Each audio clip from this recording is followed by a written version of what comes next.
pod, and we got a lot to get to today. We talked a ton of football on the last show, particularly Tennessee at Oklahoma and USC at Michigan. So if you're looking for, we're going to pick those games later. But if you're looking for more in-depth stuff on that and you happen to miss it, first off, why'd you miss? I want a permission slip from your parents. That's right. Doctor's note signed. Please email the office, attendance office. But if you did, you go back and check that. And we're going to pick those two games: Utah at Oklahoma State, Rutgers at Virginia Tech, Illinois at Nebraska. A little juicy Friday night game that I'm very interested to see. But we wanted to start with some other games that seem to prove popular with you guys. So we do listen to feedback, not just learned how to pronounce words. That ain't happening. Yeah, there's only so much progress we can make in that area, at least one of us. And look, if you've got like a something like you need to learn to do this or this, don't say too much or something. You can just reach out to me. You don't have to put it in like a public posting. Like my DMs are open. Like all right. I'm trying here, people. Don't have to humiliate me with a 1-star. Come on. We're open to learning. We are. I'm very sensitive. Very sensitive. Yeah. Anyway, let's talk about some sneaky good games. Sneaky interesting. They may not be good, but they're interesting. We like them. You guys are a bunch of sickos that are listening to this thing. Pat, you got a sneaky good game this weekend? I actually have a collection of them. Okay. Let's hit it. Some of which we will discuss later in the picks, but we'll save those. Dan, he's gonna steal all of them from us. Maybe. Well, first off, that's when I just said don't talk about the later games. We're going to talk about those. You'll go, Utah, Oklahoma State's for the Big 12. One game, Pat. One game. Work with me for a minute. All right, one game God, at a time, people. please. One game at a time. Here's what we got. God, we're like 2 minutes in, and it's a mess. Oh, my God. Go ahead. The state of California is commuting. Horace Greeley said, go west, young man. The state of California is going east, in some cases way east. Stanford is at Syracuse for its first ACC game Friday night. Cal is at Florida State for its first ACC game. UCLA is going to LSU. USC is going to Michigan. Sorry, I had to mention that. But we're going to see how they handle the cross-country commutes. I wrote last week about some of the challenges that they're going to undertake here because they're going to be doing this all season. And they've prepared for it. They're trying to be ready for it. We'll see how ready they actually are for it. It's probably going to be harder for them in other sports than in football, but it doesn't mean it's going to be easy in football either. Little stat nugget for you guys so far. Teams traveling 2 or more time zones to play this year are 13 and 15 so far. Not that bad. I thought it might be worse. But they're 13 and 15. We will see now when we get into more conference games and more comparable competition if that stat gets worse or if it stays the same or it improves. So that's my first thing of intrigue. I want to see. I would just like to say, Pat, that was excellent work. That was succinct, informative, entertaining. That was a good job. Gold star. How about that? Wow. Look at that.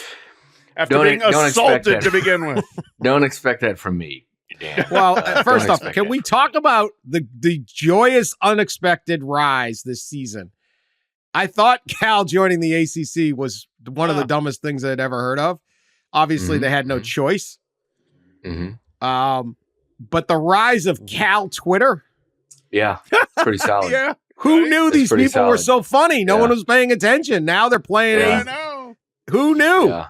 It's incredible. The woke agenda. Yeah. Yeah.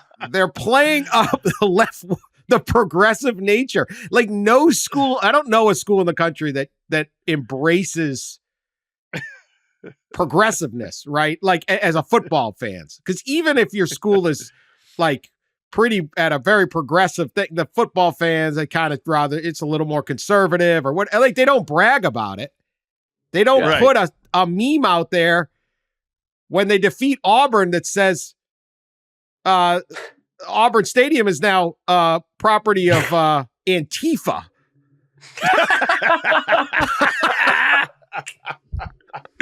It's brilliant. Woke Campbell Stadium. I'm ready. Yeah. Woke Campbell. They said they're mocking the book burning is the rule books down in there. War Eagle. Sorry, it's now Peace, Diversity, Equity, and Inclusion Eagle.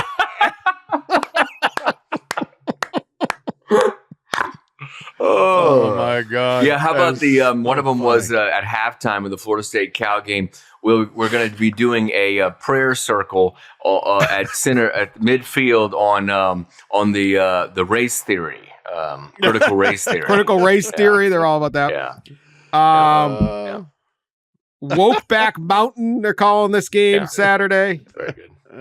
Oski the Bear, a straight Seminole, Cal Twitter, and Governor Ron DeSantis starring in Woke Back Mountain.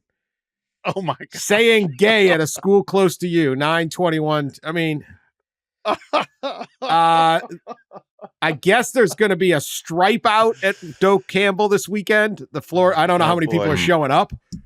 Yeah. Might be some empty seat stripe out. Cal says the stripe out is this. Check your row number. If you're in the 60s, it's Marxist red. 50s is orange. 40s is they, them, yellow. They also say their pronouns are win and If you're in the 30s, capitalism is a crime green. 20s is Atlantic Coast blue, and the 0 and the 9s is open border purple. And if you line that up, it is a giant rainbow flag. Oh my Lord! It's tremendous, just fantastic. Yeah. Just embrace it. Yeah.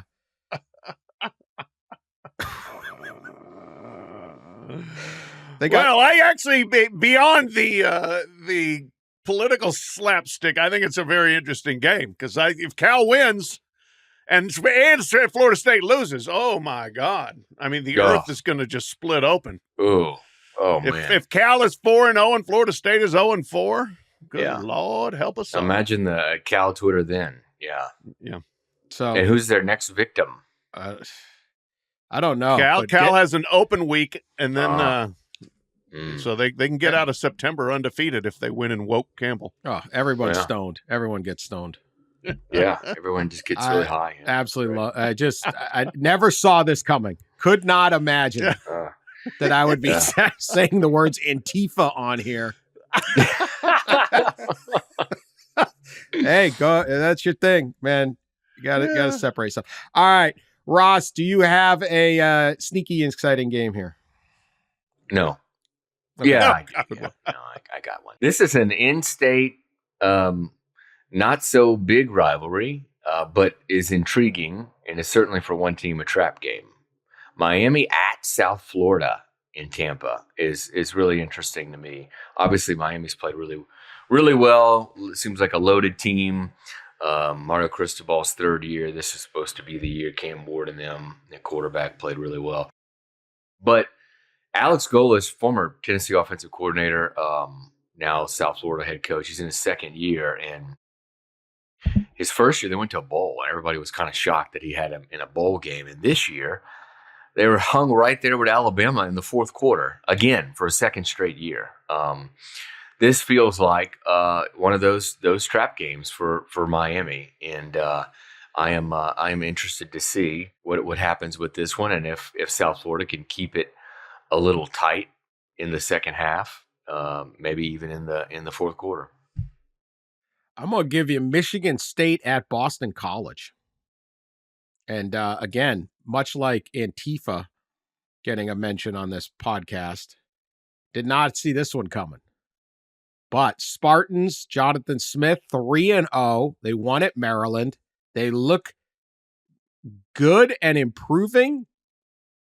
BC obviously won at Florida State, which maybe isn't what it once was, but they played a really nice game at Missouri, had the lead, couldn't hold on, but that's swimming in some deep waters for Bill O'Brien's program. Feel like this is a big game for both programs. Like, where are we headed here? I think both programs are on the way up, by the way. But how kind of special could this season get? I would expect a nice crowd at Boston College, which they don't always get. It's a nighttime game. And just a really intriguing game. Michigan State can certainly make a statement, and then they would go into Ohio State 4-0. I don't think they'll beat Ohio State, but that would be pretty exciting for the Spartan program that has endured a nightmare year last year with Zoom scandals and scoreboard scandals, and not even getting to full. So they were so embarrassing they couldn't fully enjoy Michigan scandals. So I'm really intrigued at the MSU BC game. Mm-hmm. Good one. All right, Pat, back to you. Back to me. Great.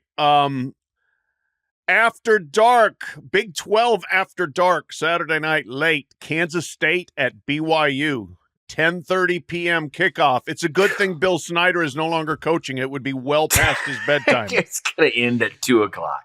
Yeah, that's going to be a hard one for the K-State fans. But this is the world they now live in. Mountain time is considered late night time. Both teams are undefeated. Kansas State, not that surprisingly, because they're such a solid program, but they were really impressive in thumping Arizona.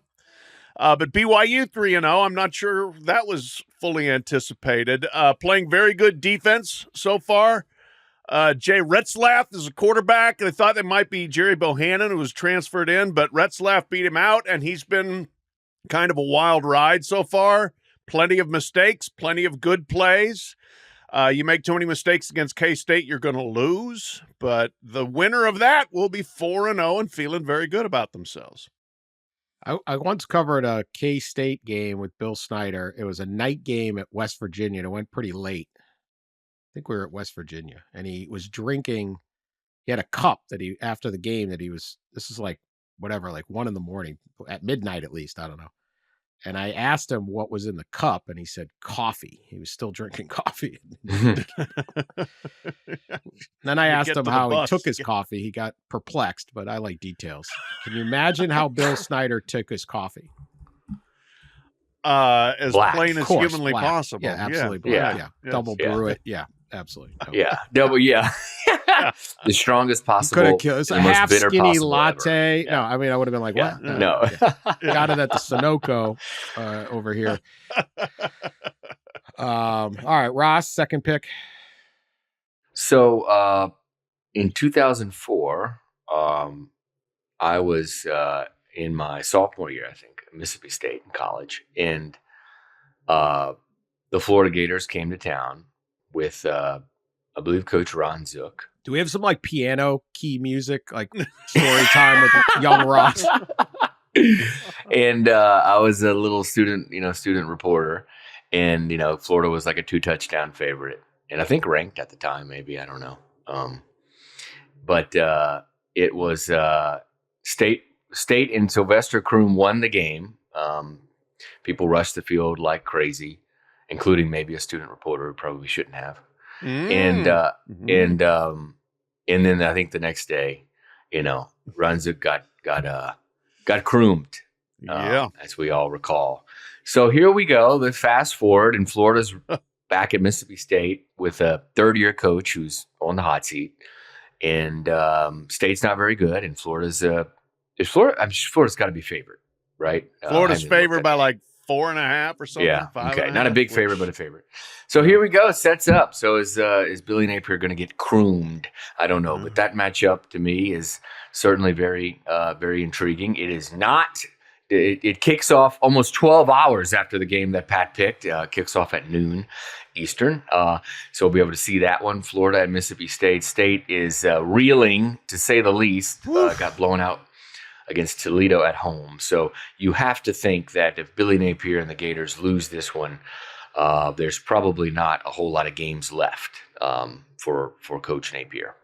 I would not be shocked if he's levied win or lose. They got an open date the next week, and if you're going to make a change, if you've already decided he technically really would have been Elcoed because of what happened last week, I think would have been the deciding factor. But yeah, this could be our last chance to see Billy Napier in blue and orange.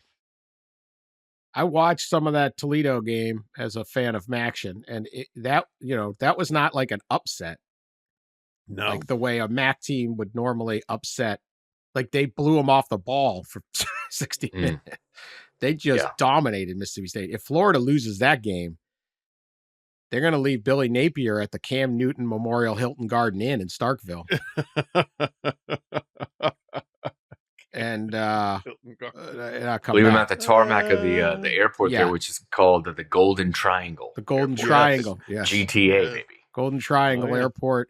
He's going to get kiffined right there. I don't know. Yeah. That's not good.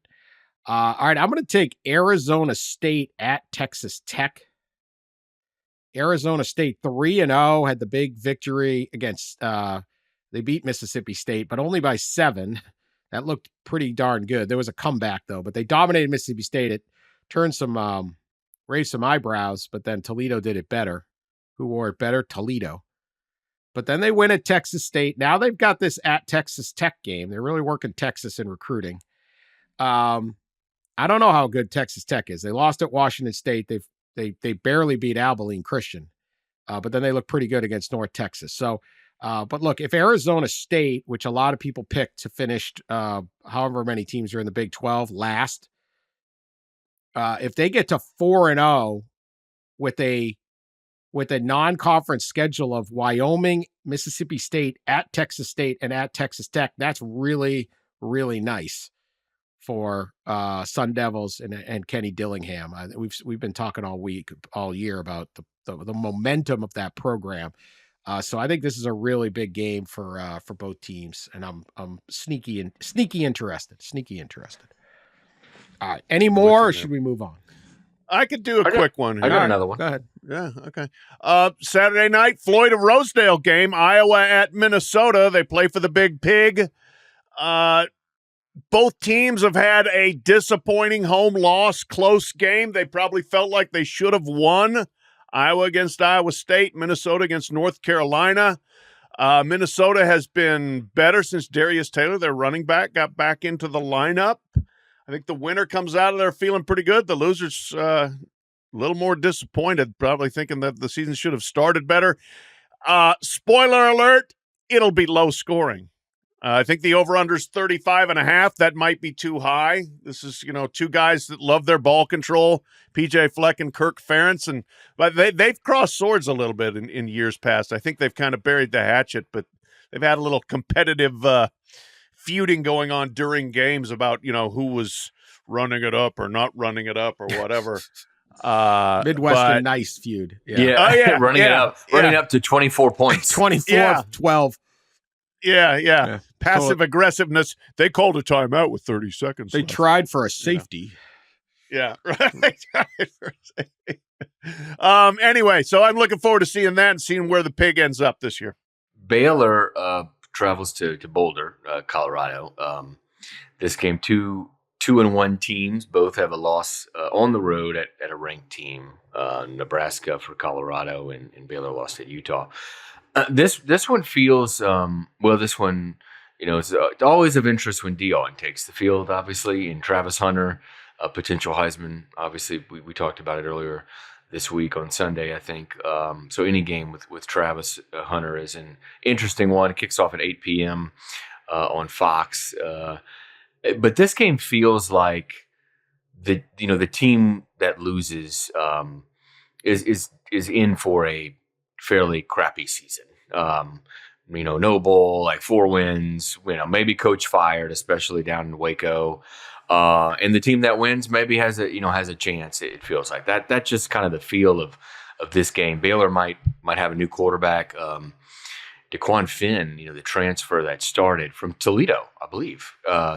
He's not probably been as strong of performances as they'd like. And Sawyer Robertson played last week and played really well. So it'd be interesting to watch that quarterback battle. And then, of course, on the other sideline, there's Travis Hunter. Yeah. Always fun to watch. Is DeQuan Finn healthy? I think he was hurt. Yeah, I think he was hurt. Yeah. Okay. And it should be I don't think it's anything that serious. No, I think he may or may not be back. Detroit King High School. They got a big game against Cass Tech this weekend. So, Daquan, don't get distracted if you do play. I am going to give you one. Indiana. They're hosting Charlotte. Nothing special there, except Indiana could go 4-0. And Kirk Signetti came in and said, he called out Ohio State, Michigan, and his remarks at Assembly Hall. He told the players, I don't do zero. I've come into other teams that were supposed to be terrible and we win right away. Schedule hasn't been daunting, but this is Indiana. We've talked about this. Curtis Rourke, the transfer from Ohio, has been great at quarterback. This team is exciting. They are physical. And there's got to be a lot of excitement amongst the Hoosiers, who normally by now are thinking midnight madness, and they aren't thinking very well about that lately. But can they get to 4-0? I assume they will, but how impressive do they look and all of that? I'm just anything Indiana's doing right now, I'm intrigued. Definitely. I mean, I think UCLA probably sucks, but to go into the Rose Bowl and dominate them was a nice look to start your Big Ten season. They get to 4-0 and you're hosting Maryland. Hey, I mean, who knows how far this little run could go? Yeah. I mean, like I said. All right. Any more, or we move on here? Let's move on. Yeah. We'll move on. All right. Ross, ACC might be making up as plaintiff number 1 and plaintiff number 2. Willing to make a deal? Was this all just leverage? I was told by Florida State fans they had a secret pact to join the Big Ten. I said that wasn't true. I was told I was an idiot. I hated them, all sorts of stuff. What happened? I guess they want to stay in the ACC. Well, what happened was something we've discussed for months and months on the show, is that doesn't appear to be a lot of interest in the Big Ten and SEC into adding any members, especially maybe members who are caught in a legal contract with their conference. So I think that's been evident for months now, and so I think it's gotten maybe to the point where there was court ordered mediation that started about a month ago or so. And I think it's led us to here. It's led the ACC's lawyers and Florida State and Clemson's lawyers to come to a proposal that is not approved and not passed yet, just to be clear, but that has made its way to the president's ACC president's meeting last week. In their in-person meeting, they talked about it for a couple hours, I think. And then this week, it was discussed again with ACC presidents. And basically, the proposal is a similar proposal that Florida State made about a year and a half ago, Dan. So it's an extra pot of money that would presumably come from each of the members. You throw in, imagine if, Dan, we're at the poker table here and everybody antes up 5, and that pot gets distributed to members who have at the end of a year, an academic year, have the highest TV viewership in football and basketball. That's kind of, without getting into too many details, because the details haven't been worked out, that's kind of the gist. So it's a similar idea to what they already have approved, which is a performance initiative, the success initiative based on football performance. You get a certain unit of a pot of money that's coming from the CFP. And you get a certain unit for going to a bowl game, finishing in the top 25. So it's a similar thing like that, except it's just on media value, on TV viewership, which, there's a football component and there's a basketball component. So for football, usually Florida State, Clemson, Miami, and maybe another ACC team like Virginia Tech or something that's doing well that year, probably going to get that money, right? Those schools just probably going to get that money. In basketball, Duke, North Carolina, maybe Syracuse or something, is going to get it. Miami is going to get that money probably if 2 out of every 3 years. So it's a way to, honestly, put it flatly, right? It's a way to get more money to the top half of the league. Yeah, it's interesting. Ratings are obviously very instructive, but they also need to be viewed with a little bit of context and nuance, right? And I'm sure that the ACC is well aware of that and will figure out a way to do that smartly, because like Florida State, Georgia Tech, according to what I've figured out, is the 10th most watched game of the year so far. It was also the only game. That just stood alone. That was going to get a big number, I think, no matter what. Yes, it had done better than I think the previous games in Ireland had done, but it's the first game of the season. People were going to tune in. So you have to, I think, view this a little bit through the prism of when games are played and what the TV competition is. Florida State BC was on Labor Day night, the only game on. So there again, you're gonna get a better number for that than otherwise maybe would be merited. Dan, like you, I had it on good authority from like Big Noel 55 on the message boards that there was a handshake deal with the Big Ten. It was done. And anybody that couldn't see that just doesn't know what they're talking about. So I'm surprised that maybe that wasn't the case, because who thought Big Noel 55 might not have had the best information? I mean, sometimes they do, but not on this one. Sometimes. I question Big Noel 55's Big Ten sourcing. Yeah. So perhaps. Anyway, look, the squeaky wheel generally tends to get greased, especially when the squeaky wheel is a pretty important wheel, like Florida State is. And I think Florida State has earned a lot of criticism and disrespect from other schools in the league and nationwide. I think they've expended a lot of capital puffing up their chest and going after the ACC like this. If they get something out of it, okay. I don't know whether the juice they're going to get was worth the squeeze in terms of the blowback, but we'll see. In fairness, the reason those two games are standalone games were not because of Georgia Tech and Boston College. So they do bring exposure opportunities. But yeah, I agree. Look, I want the ACC to stick together. So I'm less concerned about how they clip coupons at Pitt or Syracuse or BC or something like that. So let me tell you what, you're better to take sometimes a bad deal or a little less good deal is better than where you're going to be if they actually do leave. And the Big 12 will certainly take them. So, if there's, I was also, the basketball element of this is interesting because, right, Ross, one of the schools there's a little bit like, we're not sure how much we like this situation is North Carolina, which is the most important school in the league. And this would be something that would seemingly be an advantage to North Carolina. Well, this is want to talk about a few other things as a part of this.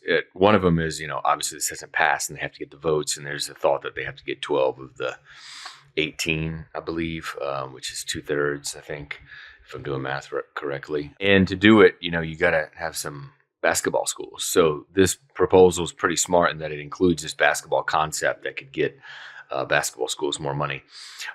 There's that, and I don't know. There's no vote scheduled yet. I think this is still a few, not days, but maybe even weeks away. The big question here, first of all, there's another part of this, right? Grant of rights, but we haven't discussed, which is part of this is shortening the grant of rights. To me, the way I have been told is it's like 3 steps here.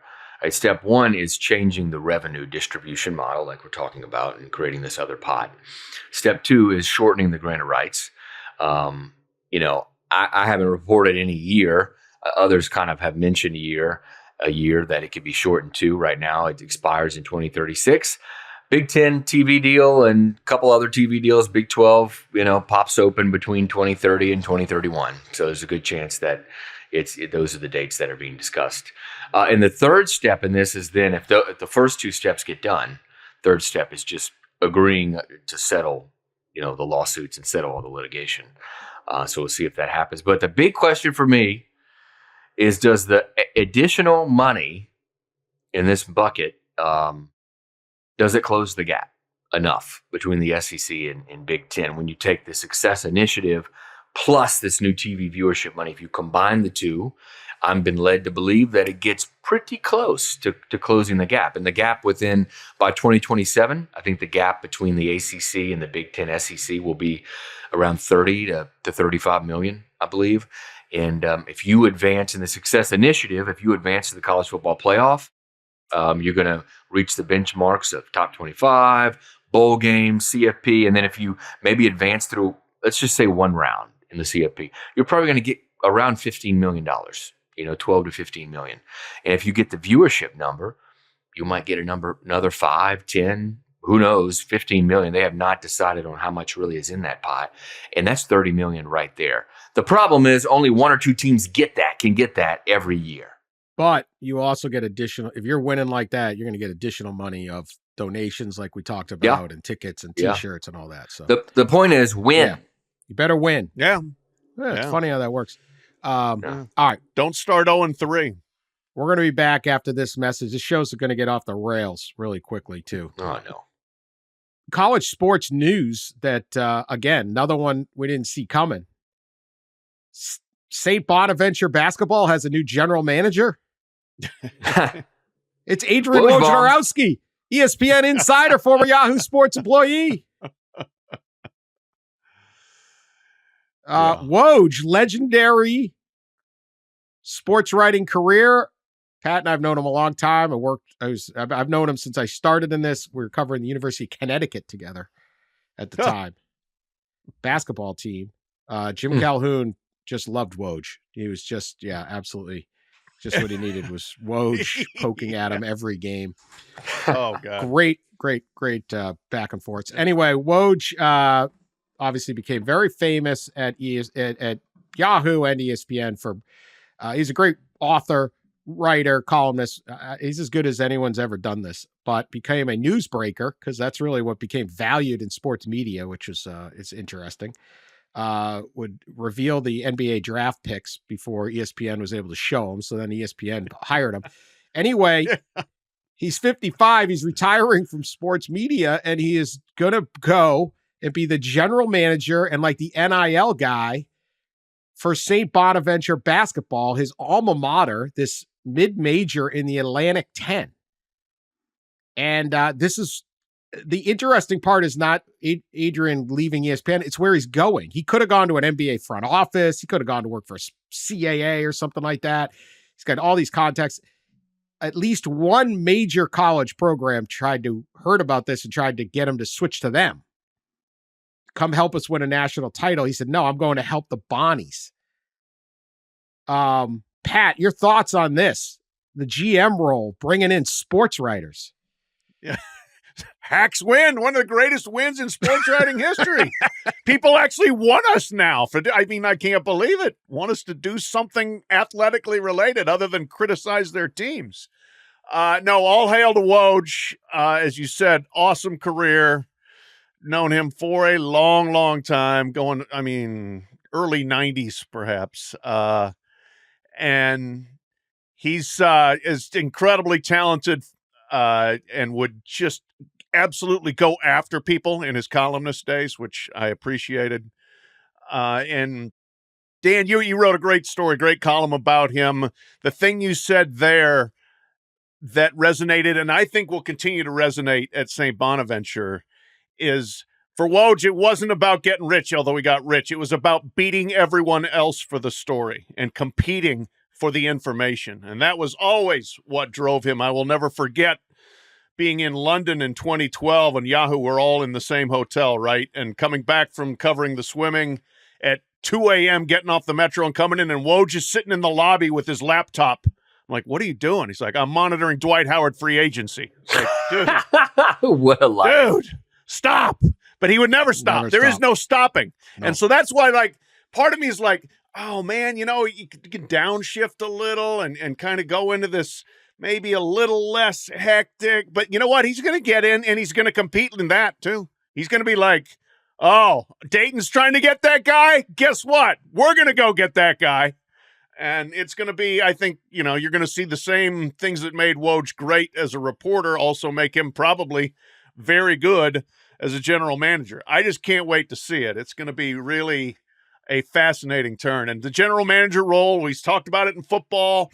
It's now a thing. It's absolutely going to be a thing in basketball. You're going to need one because player procurement and player retainment is all what it's about, as long as the transfer rules are what they are. To Pat's point about the Olympics, seeing Woj at the Olympics working real late, I was listening to the Levitard show recently, and I guess maybe at some point him and Levitard worked together. Did he work in Miami? No, at some point. But he no? worked at ESPN together, I guess. Okay, I guess that was it. And yeah, they were in. Levitard said he was walking through the press tent or whatever after a night, and he was walking through with a bottle of tequila as he was drinking at like 2 a.m. over at the Olympics, and there was Woj hacking away on like his fifth story of the day on some skier or something. And so yeah, there you go. He was a tortured writer. Now he blew a few deadlines. Now I'm not. Woj will probably hear this, and I'm not just letting him get off with that. He took a long time to write. He actually became a newsbreaker because it's easier to write. No, he's the most maniacally competitive person. We worked on a lot of stories together, as I've known him for years. It was never about the story. It was, I want my competition to get up and read my column and go, damn it, I got killed by him. Mm-hmm. I want my competition to be like, why didn't I get that story? It was all about winning. Yeah. That was it, winning. Yeah. And so this is his competitive instinct. I just think it's awesome. Look, at everybody's dream is you make enough money that you can just send out a tweet going, I'm out. Peace out. I'm doing what I want to do. I'm going to become the general manager of my favorite team. Cough, cough, Boston Bruins. You need Jeremy Swayman's side. Maybe I can help. I'm right here. Like, what is better than that? I'm going to go run my favorite team. Like, everyone takes that job. You're a big Seinfeld fan. Roz, remember when Costanza was unemployed? He's like, maybe I could run the Yankees. Like, they're like, yeah, maybe, they usually give that people. Usually they give those jobs to people in baseball. So good for Woj. When we start breaking St. Bonaventure scoops on this site, probably the source will be obvious. Yeah. Sources. St. Bonaventure is beating out Duquesne for us. Shooting guard.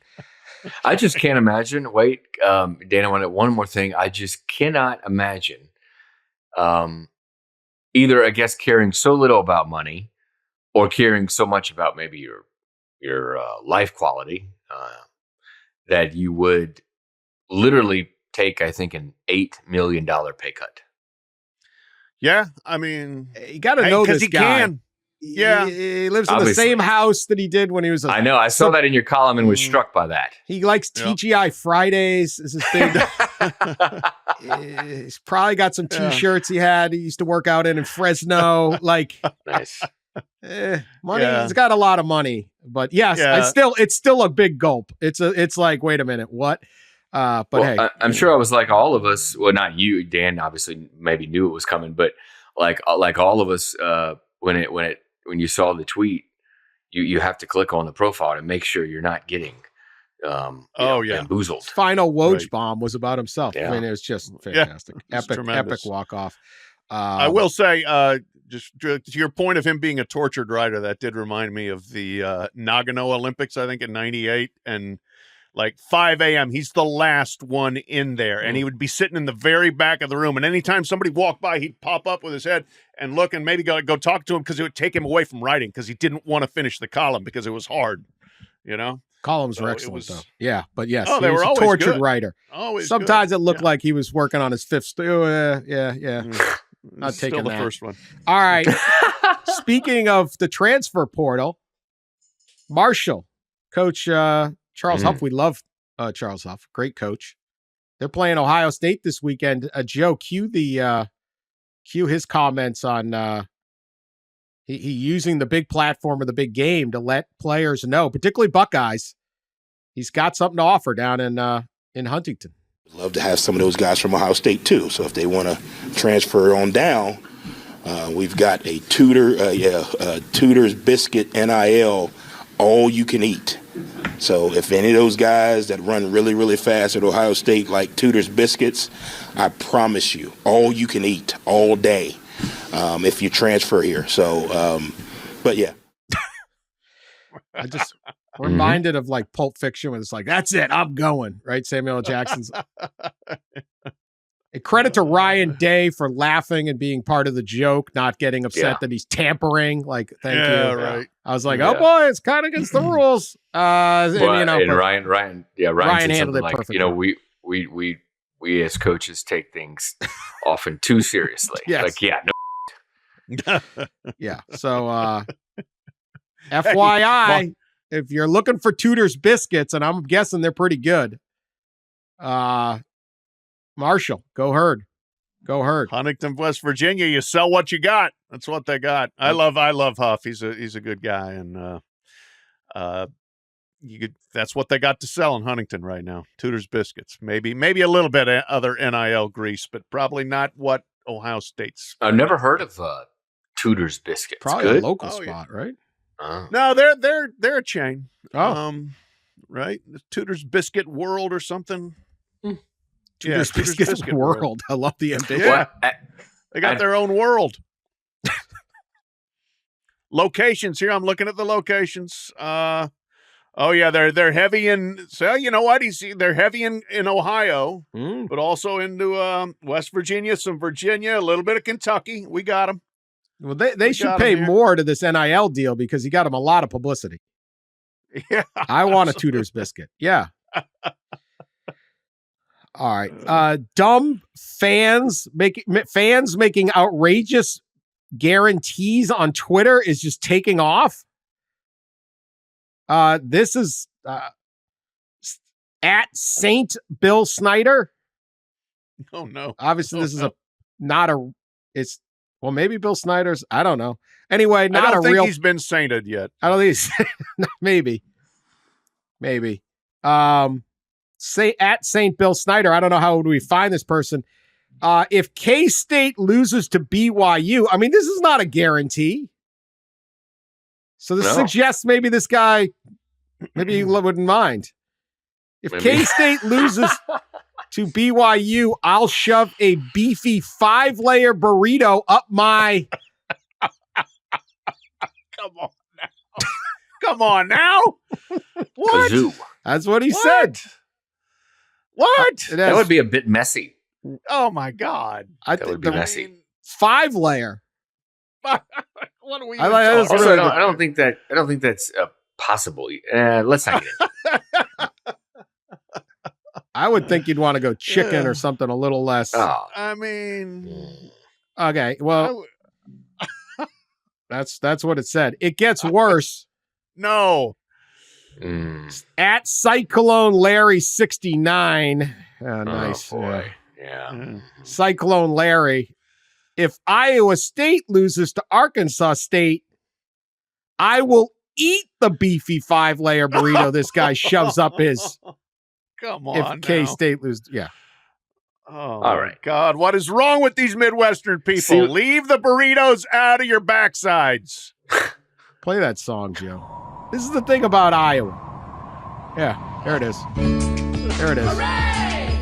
We love it in the city of A. Hooray!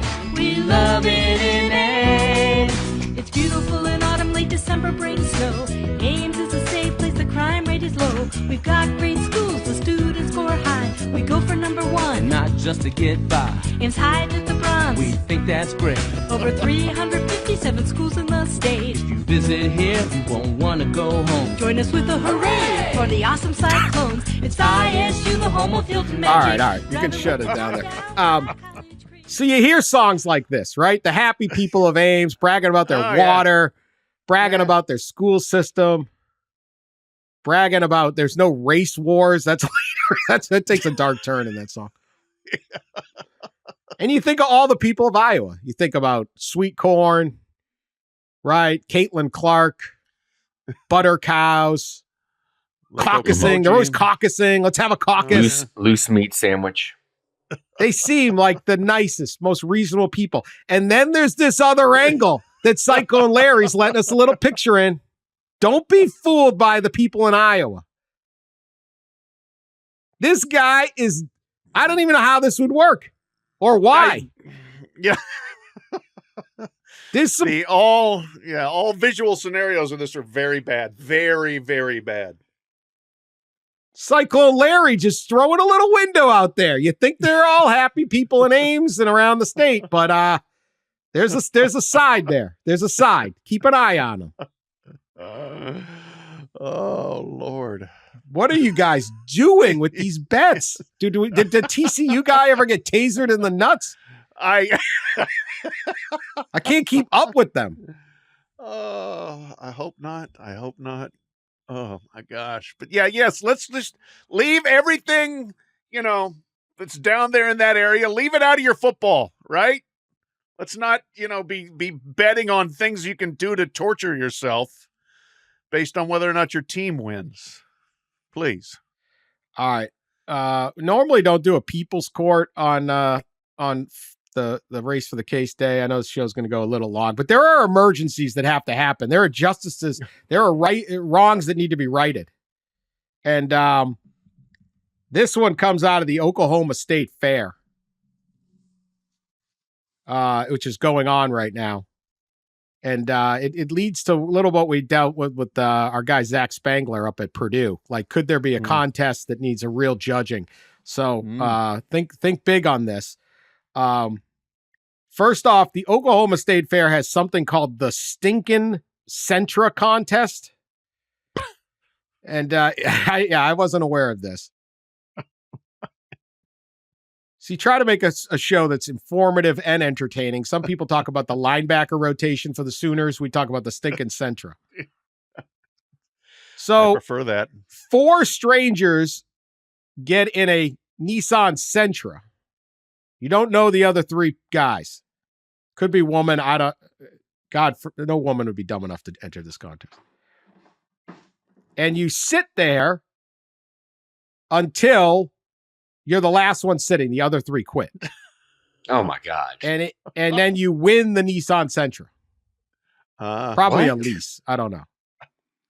You're allowed to eat inside the Sentra, drink inside the Sentra, do whatever the hell you want, except go to the bathroom inside the Sentra. Yeah, that's the problem. Yeah. I would hope they draw a line there. They have scheduled bathroom breaks. You're allowed to get out, go to the bathroom. Oh. Other than that, though, you want to bring in like the stinkiest food you can, right? And whatever it's going to take to drive out your competition from the stinking Sentra. I mean, it's tough out there in Oklahoma if this is how you got to get a car. This sounds absolutely miserable. Plus, your car is always going to stink of the other 3 dudes. You're probably going to hate them. Yeah. This goes for days. It could go the entire Oklahoma State Fair, at which time they do something where maybe they stand outside and like hold the car until you basically collapse because you're exhausted. So I tell this story about Iowa, and Oklahoma's like, hold my beer. Hold my beer. How does this end up ending? Like, we have a treat for you. This has to be, So we get down the final 2, okay? We get down the final 2. And they go for a break at the 5 o'clock scheduled bathroom break. And how long have they been in the car, Dave? Like 4.5 days at this point. God. Oh my God. Can they have their phone? With other strangers. They can have their phone. There's a webcam. Keep an eye on the whole thing. So one guy, they both get out, and one guy, the eventual loser, alleges that his competition somehow acquired a solo cup. And he went into the porta potty and, well, let's just, we have the interview. No. Play the interview, Joe. I think you got to hear this guy. Okay. And this looks like a man that just spent 4.5 days in a Oh my God. Here we go. I don't know what happened. So yesterday during our break, I think it was at the 5 o'clock break, my literal piece of competitor went out to the porta potty, scooped the cup of shit out of the porta potty, and then brought it back into the car. I got in the car. I could really smell it. I knew exactly what it was. My wife was watching on the live stream. This guy has a wife? I told her, hey, it smells like porta potty in here. She said, yeah. She says, yeah. Windowsill.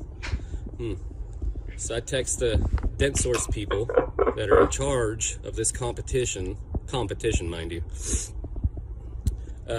Told them what was going on. They asked the dude if he brought it in. He tried to deny it. Eventually, they made us get out of the car. They found it. They made some calls. I don't know who they were calling. You know, McDonald's. McDonald's? Obviously, nobody with any McDonald's catching strays. They decided that, yes, that was against the rules, but it's not a disqualifier. They're just going to remove the human feces that he scooped out, and the competition will continue. I said I had more self-respect for myself. And no, I'm not going to continue. That is against the rules. You're not allowed to yourself in the car. What's the difference of scooping it out of the porta potty? And you're also not allowed to bring anything in or out of the car. Well, if you go into the porta potty and you scoop and you bring it in, you just broke the rules. Not only by bringing something into the car, but dude, you brought human in the car. Like, come on. No. End of the day, I mean, am I mad? Absolutely. But same time, I know I won. Do I have the car? No, but I know I beat the guy. You have to be at pretty low levels to put your own hand into a porta potty thing and scoop it out. All right. Come on. I think we got that. God. Much like Spengler, he's playing for the love of the game, Pat. He didn't care about the car. He won. He wants everyone to know he won this guy. He beat this guy. Oh, my God. Also, I have too much self-respect. Contest. You just spent 4.5 days in a Sentra. Yeah. With strangers. I mean, come on. That Oh, said, my God. the other guy should get the electric chair. Yeah, this is bad. Who did they call? I love it. He says, I don't know who they called, McDonald's or something. Somebody stupid. Why? Like, Yeah. wow. Well, McDonald's. McDonald's took a stray. The guy Yeah, who they runs did. McDonald's can afford a car. You're sitting in a Sentra baking in the Oklahoma sun all day with 3 other dudes. People at McDonald's work for a living. This is Put incredible. some respect on the fry guy. What are you? Who are you? That said, this is an aggrieved party, and I'm not even waiting. What is going on, Pat? Yeah. This is so disturbing. This is so disturbing on so many levels. Oh, my goodness. First of all, the Oklahoma State Fair should be sued into the ground for coming up with this horrific contest.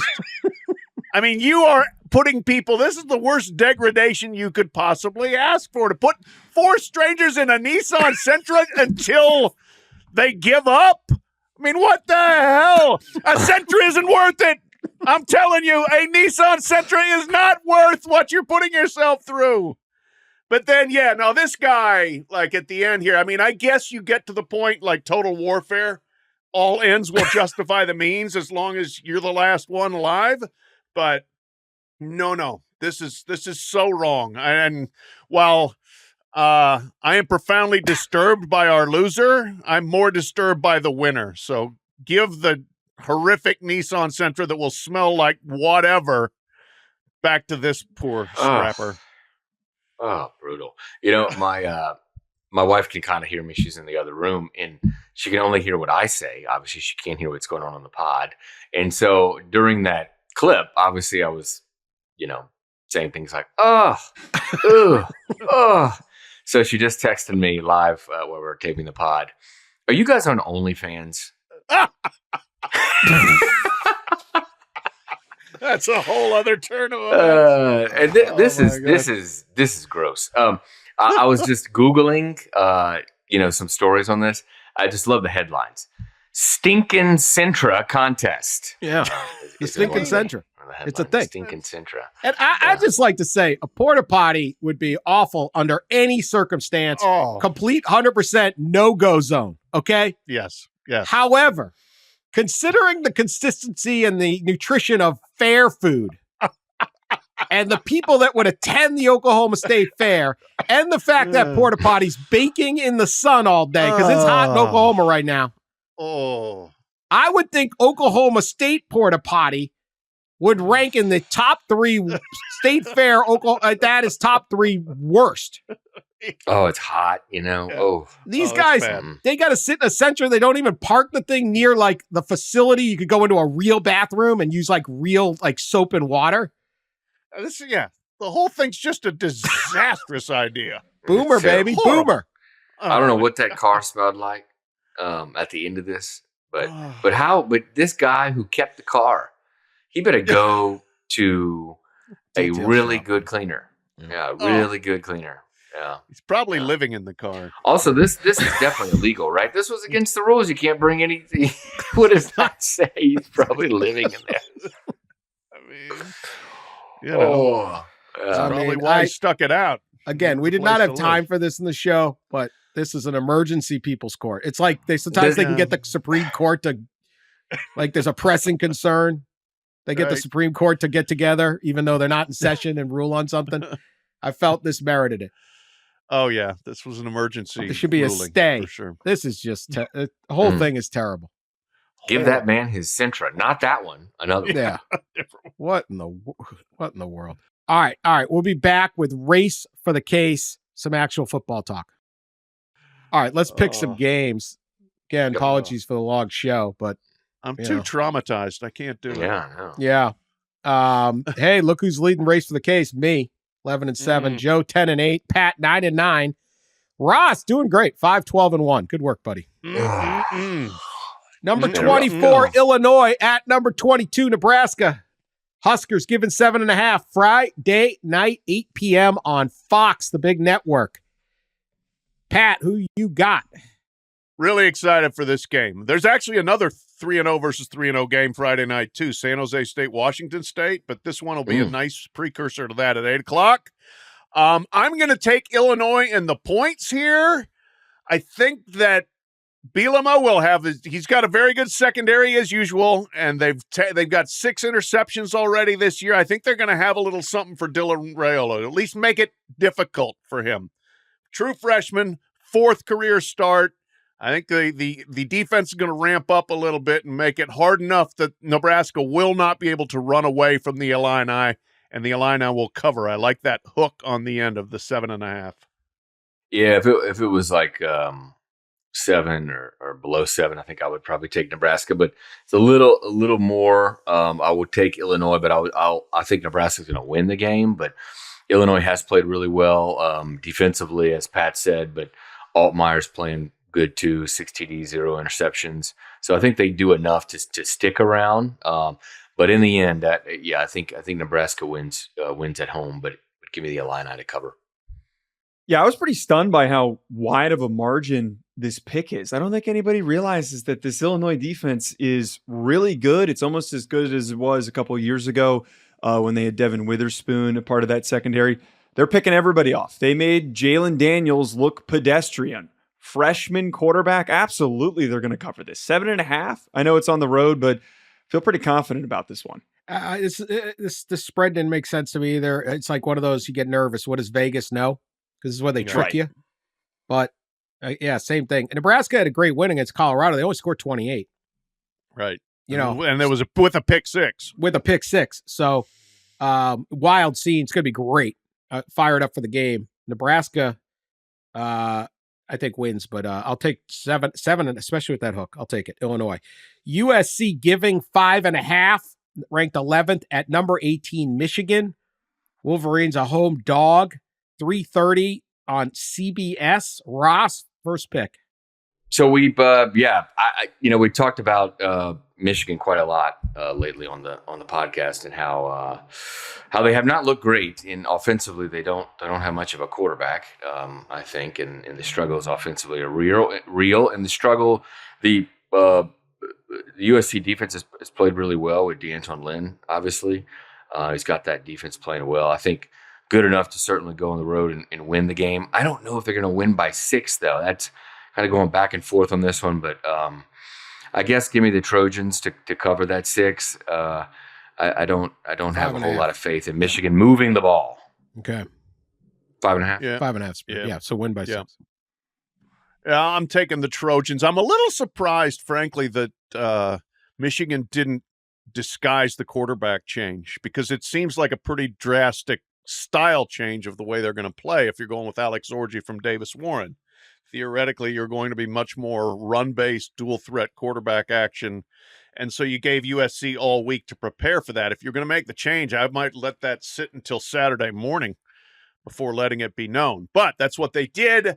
The one challenge, USC has not played a good running quarterback yet, so they've got to show they can defend that. But so far, DeAnton Lynn has a defense, as Ross said, that is much improved. They tackled well against LSU, and they had tackled like garbage the previous 2 years. They covered.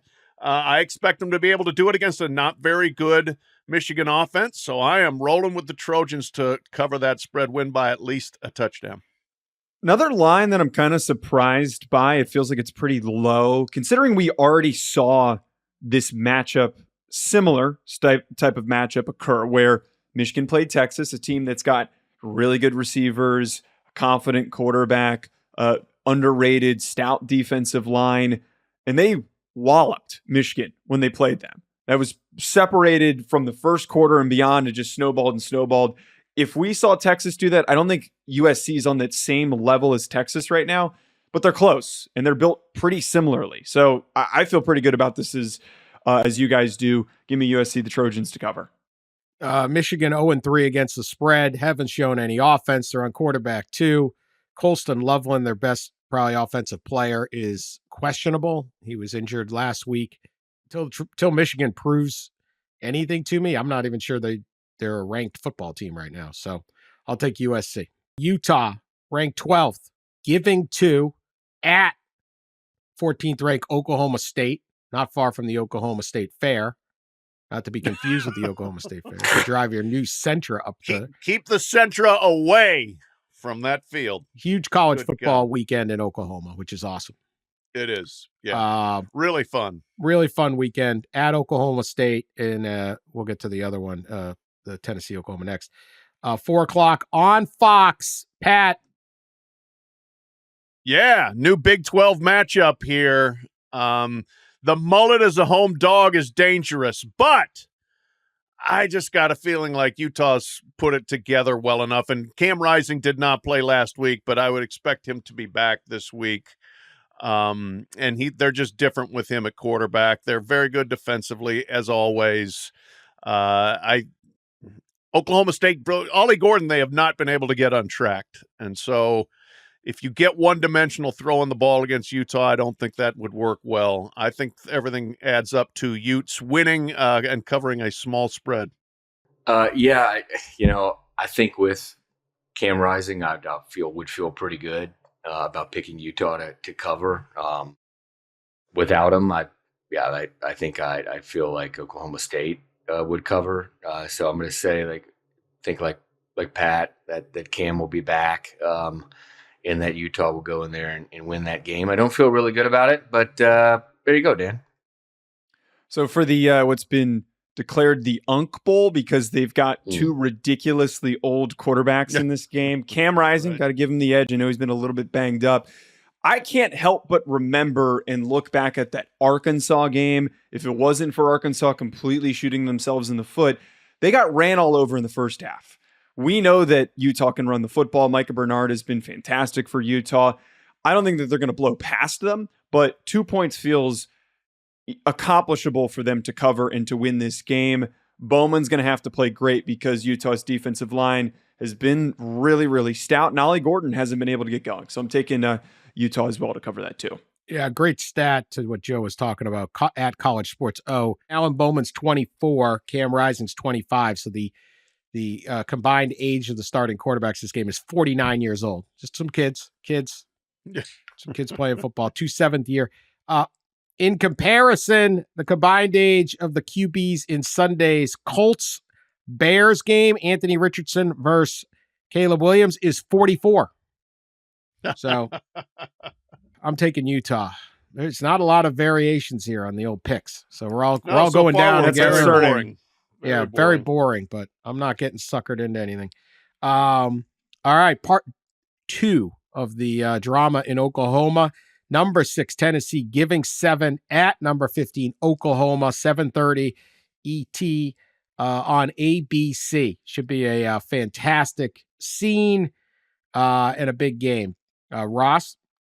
Yeah, this is the big one. Discussed it last week why Oklahoma kind of got into the SEC for games like this. Top 15 game at home, prime time on ABC. Big spread, especially for a road team. And I know Tennessee has played better, probably has a more talented team, but I think Oklahoma's defense does enough to slow down Nico in Tennessee to cover the 7. Maybe the Vols win in the end, but give me the Sooners to cover the touchdown. All right, we're finally going to get a little difference of opinion here. I'm taking Tennessee and laying the points. I think the offense is running at a very high level. Oklahoma is undefeated, but struggled quite a bit against Houston and then had some definite lapses against Tulane before pulling away at the end. The other thing, Oklahoma has relied heavily on turnovers. They got 10 takeaways, tied for the most in the country. I'm not sure you can count on that against Tennessee. I don't see Tennessee giving them the ball 3 times in the game. So I expect if Tennessee takes care of the football, and with Nico's young quarterback here, but so you may get some mistakes made, but I don't think there will be enough of them to turn the tide on this. And I just think Tennessee can run the ball, they can throw the ball, and they can rush the passer. Nice combination of weaponry there. Vols win and cover. I've been grappling with this pick a bit this week because Oklahoma's defense, this might be the best defense that Venables has had at Oklahoma. They look very, very stout, but we have to pay attention to their offense has been having a ton of trouble. Outside of Deion Burks, I don't really know who's that go-to option for Jackson Arnold. The way that we've seen Tennessee just blow past teams, it'll be closer than the NC State game, obviously, but I don't have trust in this Oklahoma offense to be able to keep up with them. Third, fourth quarter, they're probably going to separate and win by a score or more. Go big orange. I love the way they're running the ball. It takes a lot of pressure off of Nico in a really tough environment. So I like Tennessee in this thing. Not a lot of faith in the Oklahoma offense. Last one before lock of the week, Rutgers at Virginia Tech. All right. Zigging when we're zagging here. Virginia Tech is giving 3.5, 3:30 ET on the ACC network. Ross, who you picking? So this is an interesting one. Yeah, Virginia Tech, I think is Virginia Tech still your team to win the ACC? You're not my team to win anything. Spoil my pick. Oh boy, down on them forever. So you've got a team that I think 2 teams here that I think many people thought would be sleepers in their conference for the conference race, and but Rutgers obviously played well, undefeated. Virginia Tech had that game against Vanderbilt, lost against Vanderbilt, and didn't look great in a couple of games they've actually won.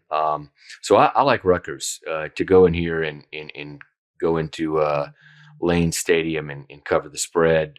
Kyle Monangai at running back, been playing really well. I don't know. This is one of the better teams that I think Schiano probably has had at Rutgers, and this is a road game you got to win.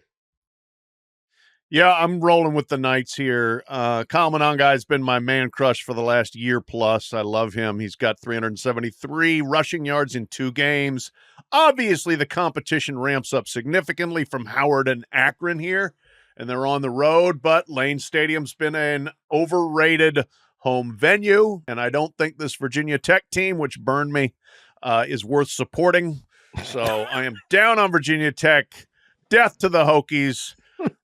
Scarlet's Knights win and cover to go 3-0. Pat, you stole a take that I was going to bring up with this. So first of all, total disrespect to Rutgers, my guys down at Rutgers. We got to go with the New Jersey team here, me being a New Jersey guy. Second of all, I've played in this Virginia Tech stadium. It is incredibly overrated. It's not that crazy hard, difficult place to play.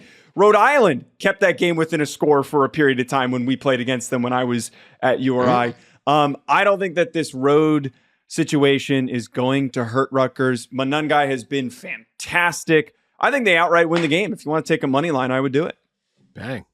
Man, Lane. Tough. Everyone's all over Blacksburg. It's pretty, though. Very nice. Oh, yeah. Very pretty. It's pretty. Yeah, but everybody like, oh, but we got Enter Sandman. So what? That is cool. There. I'll admit that that's cool, but then like, they play the game. Yeah, right, exactly. Rutgers. I'm just here for the inevitable round robin of Rutgers, Indiana, and Nebraska just duking it out. That's what I really There you want. go. Rutgers. Yeah. All right, lock of the week time. Pat, you got one? Ooh, no, not at all. Okay. Ross got one. Joe's got one. You got all right, I got one, guys. Don't worry. We're I not got one. I got one. Go ahead, Rob. Joe, though. I love this line. I'm stunned that everybody is all in on hyping up Louisville right now when they're 2-0 and they haven't played anybody. They're a 10-point favorite at home against Georgia Tech. I understand that Florida State win has lost its shine quite a bit, but how are we not going to remember that they're physical, they're downhill, they run the football, they drain the clock a ton against Florida State? I'm not calling Georgia Tech here to win, but I would think that they're going to show up and they're going to keep this thing within 7 points or less. And I'd also like to bring up, this pissed me off last year. I bet on Louisville to cover a similar spread last season, and Brent Key, for no reason, was down by 2 scores and scored a touchdown late to backdoor cover for absolutely no reason last season. So I'm betting that Key is probably going to do the same thing against Louisville this year. So I'm going to take Georgia Tech to cover the 10. All right. Harboring year-old bitterness. There you go. Oh, absolutely. Absolutely. I am taking, I'm picking now. I gave you guys a chance. I don't want you stealing this one. LSU giving 24.5 hosting UCLA. Forget it. First of UCLA just got whooped 42-13 at home by Indiana. They barely beat Hawaii at Hawaii. Now they're going to play LSU. It's going to be 93 degrees and gumbo level humid down there. And LSU's way the heck better. I see absolutely no problem here. 24.5. It's a big number. Don't care. LSU's going to take it. I got one. Anybody did any work. Go ahead. I'm going to go to circle back our start of the start of the pod, which was the Cal Bears. Cal at Florida State. The Noles are 2.5-point favorite despite being 0-3. And actually, I'm going to take the Noles to finally win a game. And not only that, but cover the 2.5 and send Cal in all of their antics, their prayer circles and their rainbows and all the other things that we've seen on Cal Twitter back to California. So give me the Noles to cover. Law of averages dictates both those teams are probably not as good or bad as their records, so I don't mind that pick. All right, I'm taking North Texas, giving 9 at home to Wyoming.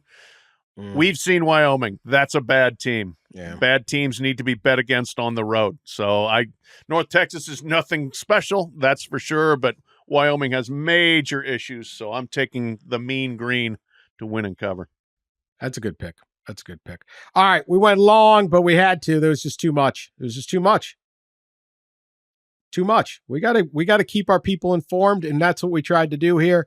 We'll be back on Sunday to overreact to all of it. There'll be new ridiculousness. We'll try to get word on the 5-layer burrito debacle or not. Please, get no. word on it. I don't know. No. Anyway, share us. Tell your friends about us. Talk us up at the tailgates. Share us in social media. We really appreciate it all. And we will talk to you later.